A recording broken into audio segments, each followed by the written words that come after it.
And breaking news here live at 5 o'clock. The big manhunt is over at this hour. Waterloo police and the DCI arrest Sean Hogan, the man officers now believed kidnapped 3 young girls last night after killing their Waterloo mother. Good evening, everyone. I'm Ron Steele. And I'm Amanda Goodman. Thanks for joining us tonight. Sean Hogan was found in Waterloo this afternoon, and it is going to be bone-chilling. You know, Kirk Smalley was featured in the movie Bully after his 11-year-old son, Ty, killed himself. Well, there's so much at stake in the U.S. Senate race here, not to mention control of the United States Senate. So Saturday night here on the campus of St. Ambrose College in Davenport in the Galvin Fine Arts Center, Congressman Bruce Braley and Senator Joni Ernst facing off for a second time here today. Really, neither one of them could afford to make a mistake that might hurt their campaigns this late in the race. It's a local Habitat for Humanity group scrambling after more than $3,000 worth of power tools were stolen from a job site between July 12th and the 16th.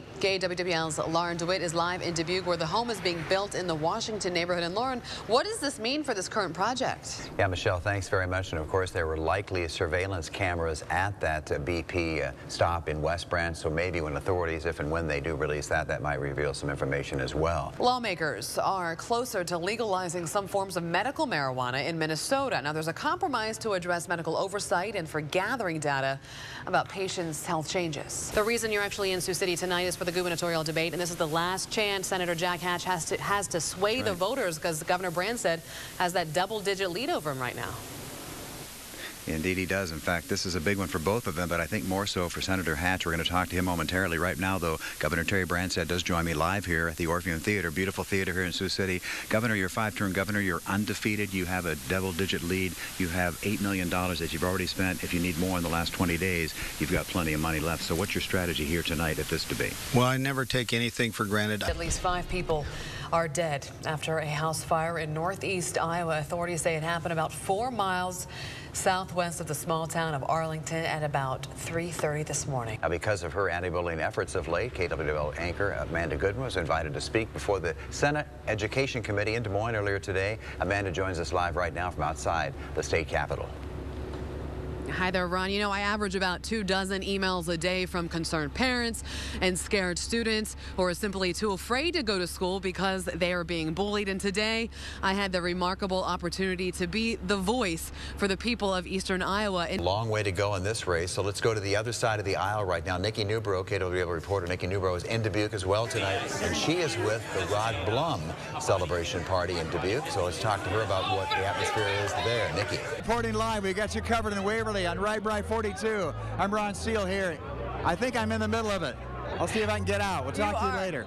You are in the middle of it. Coming through. That's great to see Brad back at Columbus. Yeah, Wasn't that when he was the starting quarterback for the Sailor Championship team? He wants to see you cover him on that. I'm going to be there opening night. Yeah, they play Independence. Godfather of football returns. I'm excited for that ball game. I really am. I really am. And an Eastern Iowa School District and Police Department getting some harsh criticism tonight. A family says they're ignoring their daughter's rape that happened weeks ago inside a boys' locker room. Ron Steele and Michael Crow are in New York tonight, where Drew Collins and Waterloo Director of Safety Services Dan Trelka will join other friends of the missing. Hi there, guys.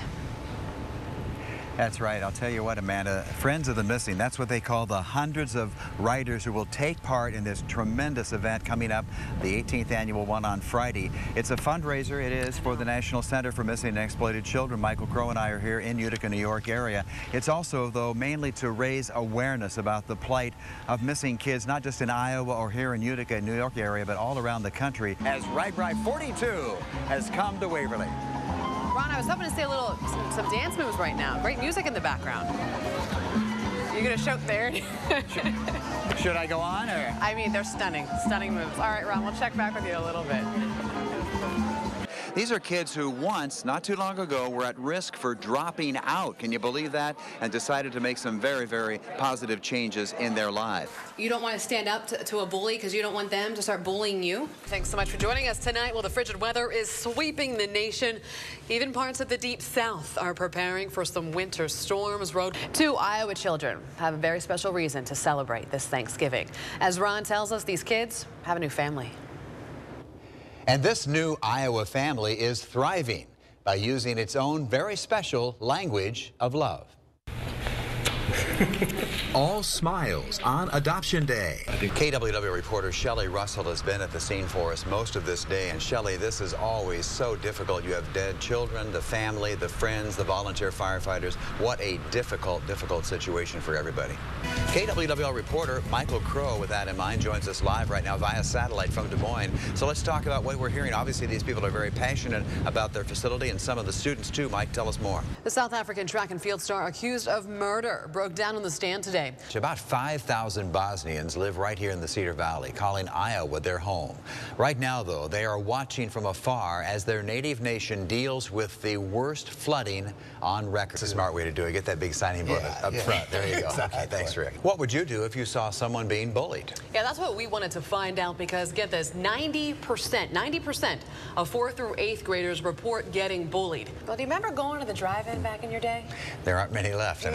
That's Well, right. there's good news, because there is a new state-of-the-art drive-in going up in the Quad Cities. Now, the big screens, by the matter of fact, went in today for the long-awaited drive-in theater. Amanda, how are you all tonight? Because we are standing, as you can see, right outside the National Center for Missing and Exploited Children, the New York branch right here in Utica, New York, only about 12 hours now from the start of the 18th annual bike ride for missing children. Quite an event. Okay, Nikki, thanks for the update tonight. Still ongoing controversy, of course, a little bit anyway, and nice to have an update on what's going on, because the information from today's tour will be brought to a Monday night work session for the City Council. Someone who rides a motorcycle, wearing leathers, going over to the shooting range, and then later on she was portrayed very skillfully by her campaign handlers as a wife, mother, soldier, and then the last ad said faithful warrior. That's a pretty impressive resume, actually, through this campaign.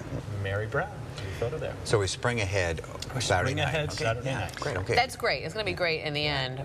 We don't like losing that hour of sleep, though. Yes. Yeah. I'm going to complain about it, apparently, when it comes to... Just in time for Sunday morning's Special Olympics in the Unidome for the Northeast Iowa That's right. Games. So looking forward to that. So check that out.